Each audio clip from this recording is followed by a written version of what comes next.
일본이 그 노인 인구 비율은 세계 1위인데 우리나라의 이 고령화 속도가 너무 빨라져서 속도로는 세계 1위예요. 유산을 주고 10년 이상은 무조건 건강하게 사셔야 됩니다. 안 그러면 자녀가 상속세를 너무 많이 물어요. 지팡이를 짚으시는지 혼자 걸어 다니시는지 허리가 너무 굽지 않으셨는지 휠체어를 타시는지 이런 거에 따라서 일단 집은 정해져야 될 것 같아요.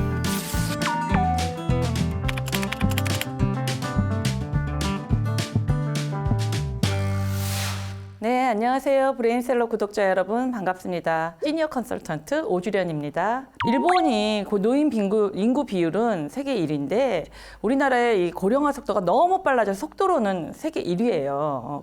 그런데 어떤 정책이 따라오지 못할 만큼 고령화가 빨리 진행이 되다 보니까 사실 노인 빈곤율도 지금 1위를 달리고 있어요. 예전에는 실버 세대라 해가지고 노년을 아름답게 표현했어요. 실버라는 의미로. 근데 실버라는 의미는 어디서 나왔냐면 이제 노인들의 흰머리에서 나온 거거든요. 이제 그런 육체적인 변화는 예전에 비해서 너무 건강해졌기 때문에 이제는 정말 아름다운 황금 들녘을 정말 수놓을 만한 그런 건강하고 활기찬 시니어분들을 위해서 골드 시니어라고 이제 부르면서 인생 2막을 젊은이 못지않게 시작하도록 도와드리고자 합니다. 제가 지금 같이 운영하고 있는 골드 시니어 채널의 서남열 원장님이라고 계세요.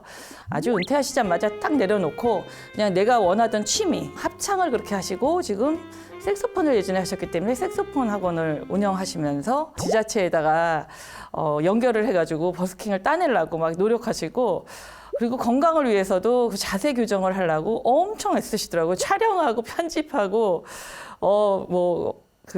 구글이랑 연결해서 뭐 이익이 있으면 좀 받고 이런 걸 혼자 다 하시는데 왜냐하면 코로나 때 못하던 공부를 해보자 해서 그 기간을 투자해서 디지털 아주 매니아가 되셨더라고요. 또 한 분은 제가 어떻게 하다 보니까 인연이 된 짱 앞서가고 있는 분이 지금 액티브 시니어협회 김대정 교수님이고요. 아주 동글동글 귀여우신 분인데 시니어 모델을 또 배우셔가지고 모델 워킹이랑 다 배우셔가지고 아주 화려하게 차려입고 그리고 무대를 뭐 아주 그냥 활기차게 누비시는데 저런 용기와 또 도전과 또 자신감과 이런 것들은 우리 시니어 때 절대적으로 필요한 거거든요.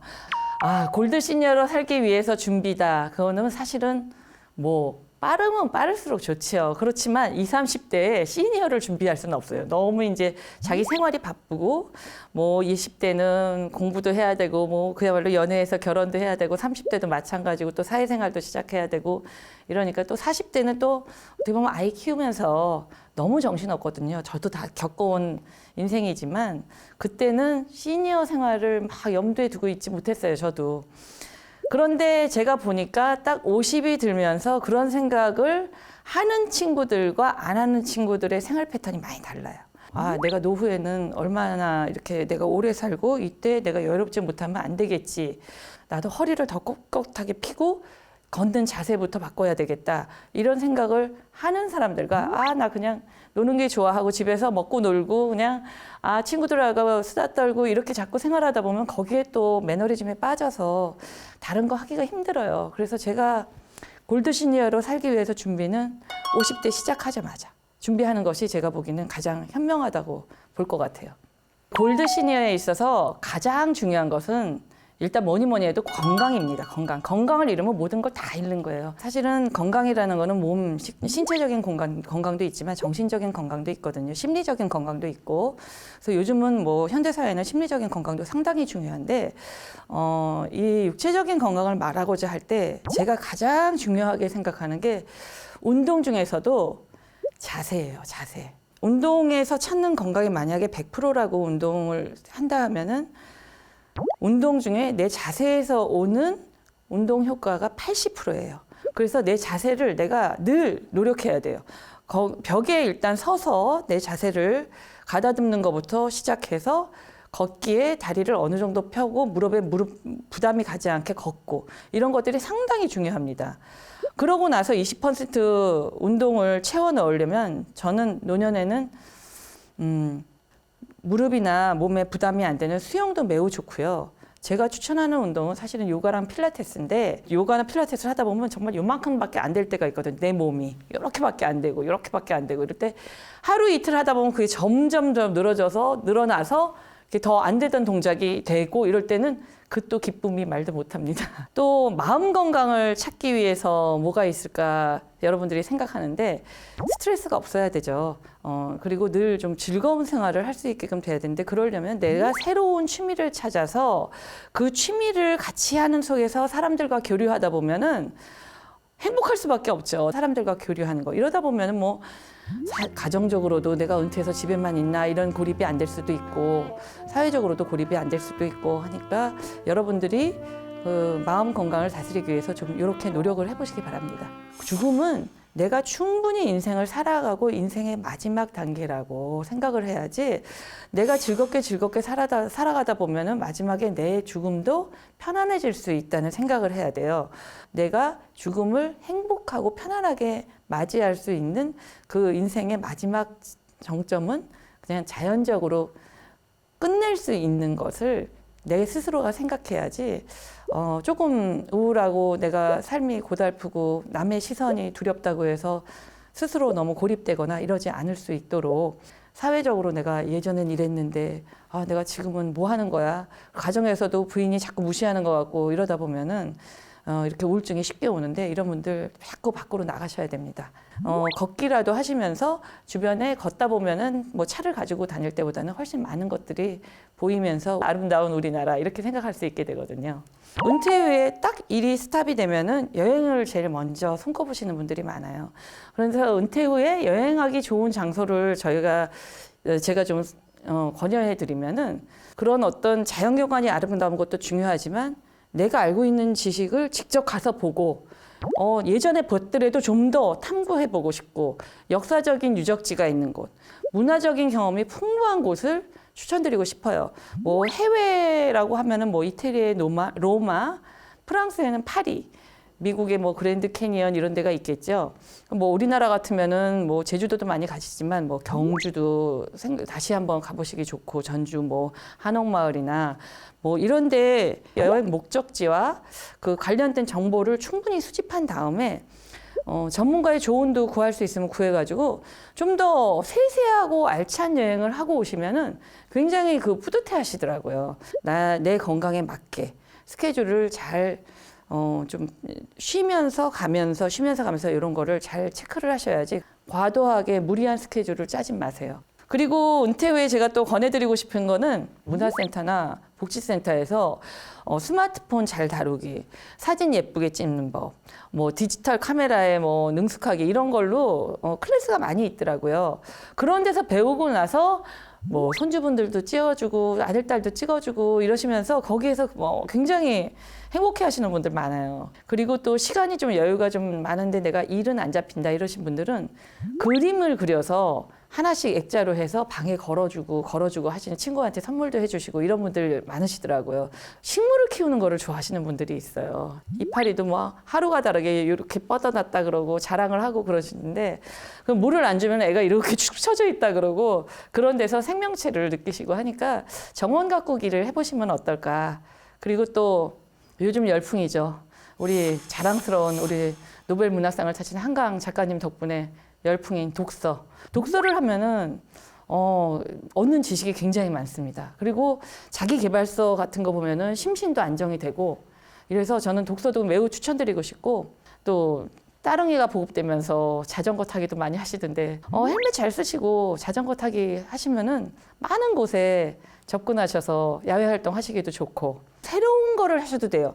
인생 이막이라고 해서 새로운 거를 배우시는 분들이 굉장히 많아요. 내가 나이 듦을 부정적으로 생각하지 말고 나는 나이 들어서 이만큼 원숙해지었고 생각이 남보다 더 많고 더 깊고 더 성숙할 수 있다. 그런 얘기 있잖아요. 젊은이들에게 노년분들이 나는 젊어봤지만 너희는 늙어보지 않았잖아. 이런 얘기 하시잖아요. 그러니까 젊은이들이 나를 무시할까 봐 이렇게 좀 위축되는 분들 많으신데 그런 거 없이 당당하게 긍정적으로 이 노년을 행복하게 보내시기 바랍니다. 우리 모든 한 발짝만 움직이고 나가서 생활하다 보면 다 돈이라고 그러지 않습니까? 그렇기 때문에 그 수입이 현격히 중요한 노후에는 충분한 경제적인 자원을 좀 확보해 두시면은 좀 내 마음도 편하고 가족도 좀 안정적인 생활을 할 수 있겠죠. 근데 지금 현재 라이프의 한 7, 80%는 가지고 있어야 된다고 생각해요. 만약에 100만 원이면 70, 80만 원은 있어야 되고 1000만 원이면 700, 800원 정도는 노후에 이 정도는 해야 되니까 의료비나 이런 거 생각하면은 더 들어가는 경우가 있는데 자녀분들이 있거나 내가 뭐 앞으로도 일을 할 계획이 있다. 이런 분들은 좀 생각을 할 수 있겠죠. 일해서 나오는 수입이 얼마일 거고 만약에 자녀분들이 나한테 부양을 어느 정도 해주는 게 있다. 그러면은 조금 그런 것도 합쳐서 생각을 하시면 되겠고요. 노후자금 마련도 물론 빠를수록 좋죠. 제가 얼마 전에도 젊은 친구한테 물어봤어요. 노후자금 마련해 놨니? 하니까 노후자금 그냥 저축은 좀 하는데 지금 쓰기 바빠서 많은 거를 못 한다는 거예요. 그게 아마 대부분의 사람들일 거예요.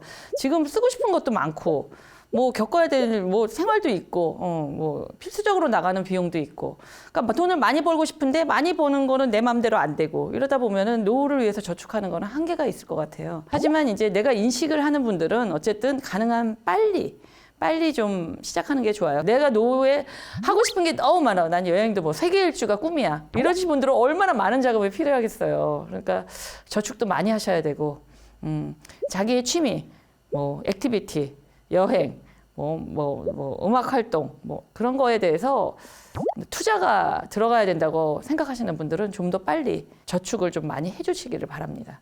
내가 매달 받는 월급이 있으면은 그걸로 이제 어떻게 계획을 세워서 투자를 하고 그러니까 나의 어떤 재정 활동은 투자 포트폴리오를 잘 구성하셔야 돼요. 자산을 부동산에 묶어두기만 하는 것은 굉장히 위험한 방법이라고 봐요. 가치가 변동될 수 있어요. 이게 이만큼 뛰었을 때는 돈이 내가 굉장히 많은 것 같지만 이게 확 낮아질 수도 있거든요. 부동산이 폭락을 하면은. 지금 굉장히 변동이 심한 시기 아니에요, 우리나라가. 부동산은 정말 잘 계획하고 부동산으로 하셔야지 지금 시대에서는 투자 포트폴리오를 본인이 잘 형성하시는 게 가장 중요합니다. 공적연금을 받으시는 분들, 그 군인연금, 공무원연금, 교직연금은 다 마찬가지인데요. 연금을 받는데 이 경제활동을 그 이상을 하게 되면 연금이 50%로 줍니다. 만약에 내가 노후에 내가 이제 한 300만 원 정도 연금 받지 않을까? 내가 교직 생활을 오래 했으니까 이러는데 직장이 누가 얘기해서 300만 원 이상의 수입이 있으니까 난 저기 가야지 했는데 내 연금이 반으로 깎이는 걸 뒤늦게 느끼시는 분들이 있어요. 그거는 충분히 알아보셔야 돼요. 사회생활을 안 해도 주식 투자를 해서 배당금을 받는 거. 요런 거는 연금이 50%를 안 깎여요. 내가 수입이 300이 넘어가더라도 안 깎여요. 또 보험회사들에 가입하셔가지고 연금을 받는 경우 있어요.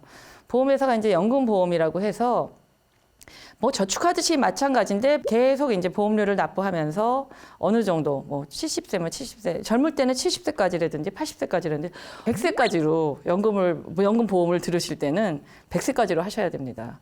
그래서 이 연금 보험은 주로 이제 퇴직 후에 안정적인 수입을 확보하기 위해서 많이 사용해요. 그리고 또 이제 은행에다 이제 저축하는 거죠. 그 대신에 그 보험 회사보다는 좀 낮을지 몰라도 세금 혜택을 주기 때문에 은행을 많이 이용하려는 측면에서 연금 저축이라는 제도가 또 있죠. 노년의 생활비가 연금으로만 하기에는. 그래도 보면은 어떻게 해서든지 수입이 없거나 남편이 돌아가셔서 혼자 드신 어머님들 보면은 국가에서 뭐 20만 원, 30만 원 나오는 것도 또 얼마나 큰지 모른대요. 근데 이게 좀 잘 안정화돼서 우리 국가에서 좀 더 많이 줄 수 있는 때가 되면은 노년 생활이 그렇게는 척박하게 느껴지는 않을 것 같은데 좀 더 많은 노력이 필요하겠죠. 은퇴 후에 남자분들이 급하게 막 도전하시는 분들 보면은 경비도 요즘 어렵대 하고 경비하시는 분들이 있어요. 경비 경쟁률도 치열하다 그러고 또 건강하신 분들은 가까운 거리에 근거리 배달을 하시는 노년층이 있어요. 제가 이제 사회생활을 많이 하셨던 분들에게 좀 권하고 싶은 거는 튜터라 그러죠. 우리 개인 지도자들 튜터. 교직에 있었으면은 뭐 학원 강사 같은 것도 할 수 있고 뭐 사실 과외 같은 것도 해줄 수 있고 사실은 학문적인 과외가 아니어도 요즘 엄마들은 할머니 할아버지와 사는 애들이 별로 없기 때문에 또 공부 같은 거 못지않게 인성교육도 필요하다 그래서 숙제 봐주기라도 맡기시는 분들이 있더라고요. 무슨 역사 같은 쪽에 사회생활을 했거나 이런 분들은 그야말로 안내자들, 문화 안내자들 이런 것도 하고 그냥 원예 활동하셨던 분들은 식물 뭐 설명사 이런 것도 하고 여러 가지 강사는 많이 있으니까 내가 어디에 취미가 있고 내가 그간에 어떤 거는 전문 지식이 내가 굉장히 풍부해 이렇게 생각하시면 강사를 양성하는 데 가서 더 많은 것을 배우시고 근데 그러고 나서 내가 남들에게 티칭을 하는 게 나는 적성에 맞는다 하면은 강사 생활하는 거 굉장히 좋고요. 사회적인 생활 오래 하셨던 분들은 저는 직업 상담사 같은 거 굉장히 추천드리는데 이 사람을 보면은 이 사람한테 어떤 직업이 맞겠다 이런 거를 생각하시는 분들이 굉장히 많아요. 그러면 그걸 그냥 집에 앉아서 남들한테 코치만 하고 있을 게 아니라 그런 상담사로서 적극적으로 자격증을 따셔서 그런 사회적 기관에 가셔서 상담사 활동을 해보시는 것도 굉장히 좋거든요. 그리고 또 하나 할 수 있는 거는 요즘은 언어를 좀 하시는 분들은 사실은 뭐 집에서 번역 같은 거를 하셔도 좋고 뭐 손 재주가 좋으시는 분들은 뭐 이제 요즘 뭐 데이터 라벨링 이런 것도 그렇게 뭔가를 이렇게 라벨 작업을 하는 거 그런 것만으로도 수입이 된다고 하니 찾아보고 적극적인 데 따라서 여러분에게 길은 열려 있습니다.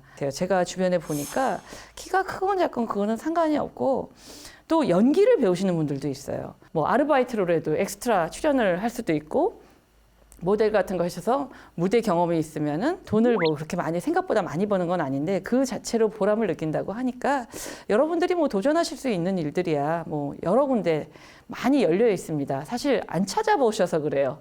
찾고자 하는 이들에게 열려 있으니 많은 것을 찾아보시기 바랍니다. 시니어 온라인 구인 구직 사이트가 있거든요. 이런 데 가면은 아르바이트 할 수 있는 것도 있고 내가 할 수 있는 적합한 일에 맞는 회사에서 인턴십도 시켜주고 이런 데가 보이거든요. 경험 쌓으면 누구나 다 뭐 계약직에서 정규직으로 가듯이 풀타임 일을 하실 수 있는 기회가 있을 겁니다.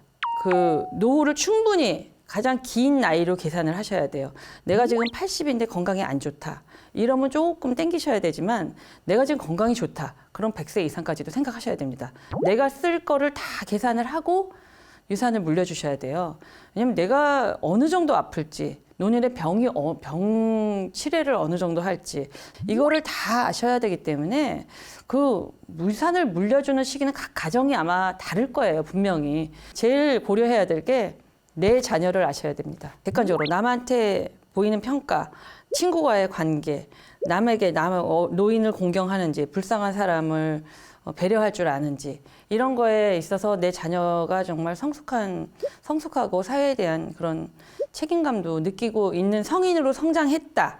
그렇다면은 그 친구들에게는 그 시기가 뭐 자기가 책임 있게 다룰 수 있는 시기라고 보실 때 유산을 물려줘도 되겠죠. 잉여 재산이 너무 많다고 생각하시는 분들은 내가 죽은 다음에도 형제 자매가 사이좋게 살 수 있는 방법이 어떤 건지 좀 더 고민하셔야 돼요. 또 유산이라는 게 지금 돌아가신다고 자녀한테 확 물려지는 게 아니에요.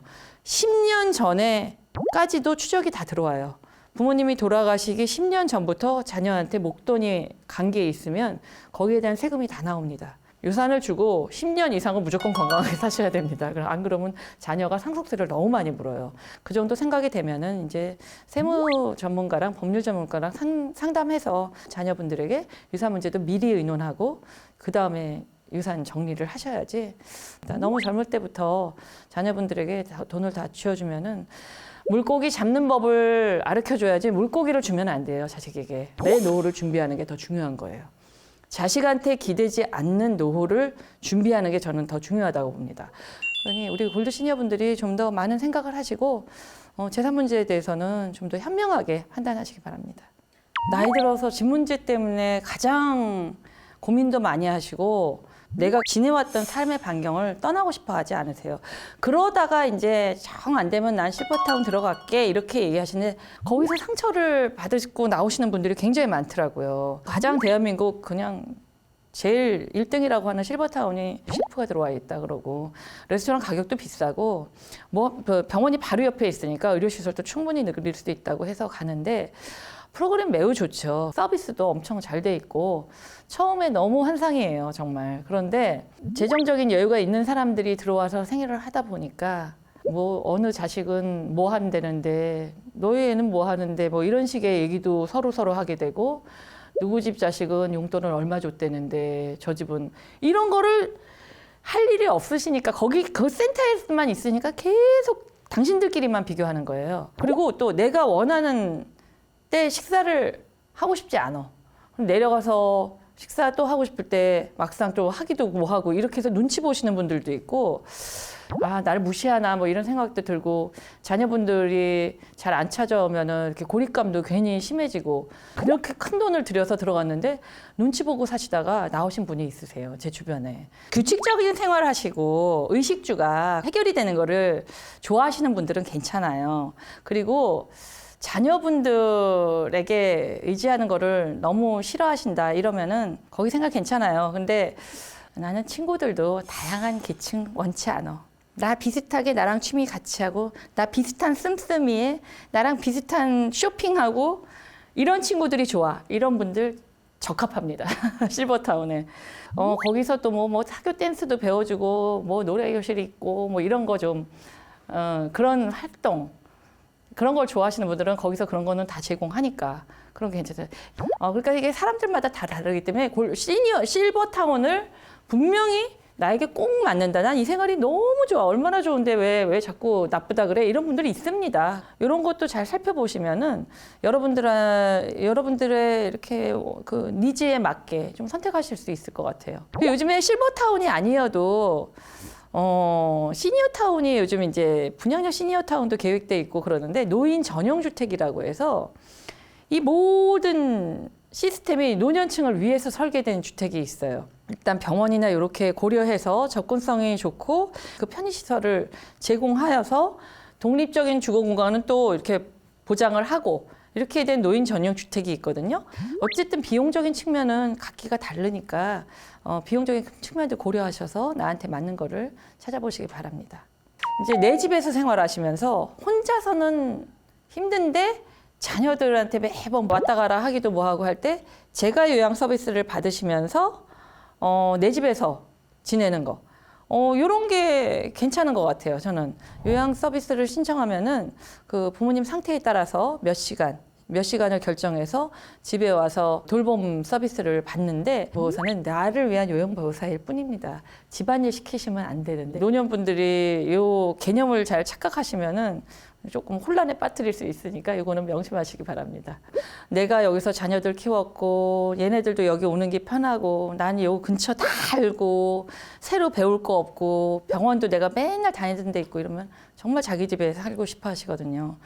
그런데 생활비가 마땅치 않아요. 이제 그 주택을 어느 정도 가치가 있다면 은행에서 그 가치를 보장을 받고 연금을 받으셔서 거기서 이제 돌아가실 때까지 거주하시는 게 이제 주택연금의 제도가 하나가 있는데 이런 경우 이제 내 집에서 살 수 있다는 장점이 있죠. 우리 부모님들 두 분이서 한 분이 돌아가셔도 그 대신에 장점은 한 분이 돌아가셔도 한 분이 계속 받아요, 연금을, 주택연금을.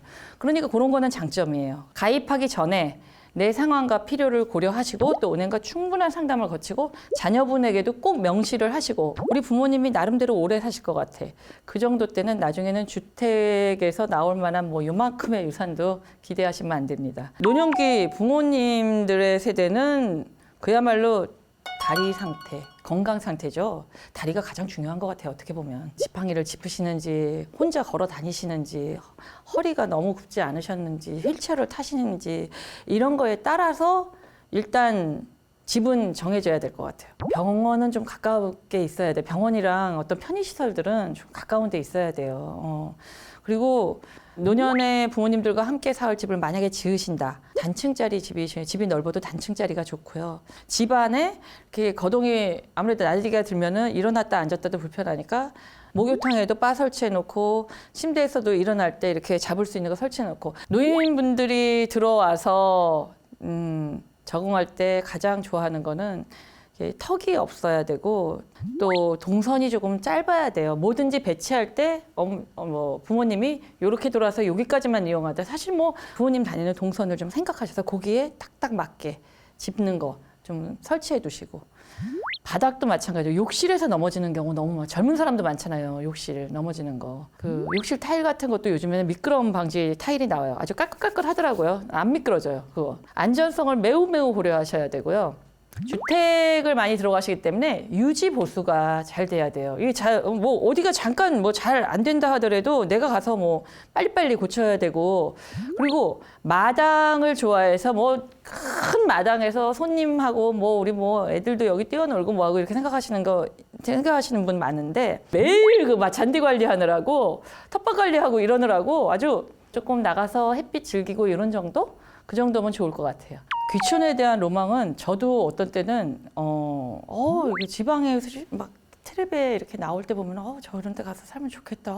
주변 사람들도 너무 가족 같고 좋겠다. 이런 생각을 할 때 있어요. 근데 그게 귀촌이라고 해서 그분들이 다 이렇게 뭐 인심 좋고 아주 그냥 나긋나긋한 시골 정치가 물씬 풀리는 분들만 있는 게 아니라 그런 분들하고의 갈등도 굉장히 많대요. 그래서 귀촌은 생각해 볼 때 일단은 내 성격에 맞는지도 생각을 해야 되고, 또 전원생활을 가는데 모든 커뮤니티에서도 멀어지고 내가 그 속에서 다 생활하기 때문에 나 혼자 다 해야 되는 자금 계획도 좀 세워놔야 돼요. 거기서 서울에도 계속 도시에도 왔다 갔다 해야 되고, 내가 뭐 구매를 하는 게 내가 뭐 디지털에도 능해서 거기서 다 도시의 물건들을 다 공수받을 수 있는지 그런 것도 본인을 파악하셔야 되고, 자연생활을 좋아해서 정서적인 안정감을 좋아한다, 건강이 조금 전원생활이 필요하다, 이런 분들은 뭐 괜찮겠죠. 귀촌에서 농사를 짓는 재미를 붙이시는 분들이 있어요. 그리고 자급자족이 된대요. 이 농사를 지으세요. 실제로 크든 작든 뭐 텃밭도 가꾸시고 뭔가 이렇게 과일 같은 거, 채소 같은 거 나와서 자녀분들한테도 보내주시고, 그러니까 거기에 대한 기쁨을 느끼시고, 운동량을 뭐 운동 안 해도 내가 다 소화한다. 그리고 수학의 기쁨이 있다. 예. 그럼 나눠 먹는 기쁨이 있다. 그리고 거기서도 잘 지내시더라고요. 도시에서 살면서 전원 생활을 꿈꾸면서 거기다 주택을 하나 두고 왔다 갔다 하시는 분이 있는데 그분이 하시는 얘기예요. 안 팔린대요. 안 팔리고, 사실은 자기네야 제2주택이냐 거기로 들어오신 분들이 도시로 그냥 나오기 힘드니까 집을 그냥 놔두고, 그러니까 그 정도니까 생각을 많이 하셔야 됩니다. 이거는 제가 직접 들은 얘기라 여러분들이 귀촌을 결심할 때 꼭 고려하시기 바랍니다. 정말 한 가지 꼭 얘기 드리고 싶은 게 노력하는 사람이 돼야 돼요. 노력하는 사람. 특별한 방법이라고 생각하지 마시고 내가 하고자 하면은 일단 찾으셔야 되고, 찾다 보면은 하게 되고, 하다 보면은 더 노력하고 공부하고 이러다 보면은 자연적으로 너무나도 멋지고 사회에 존경을 받을 수 있는 우리 골드 시니어가 되는 겁니다.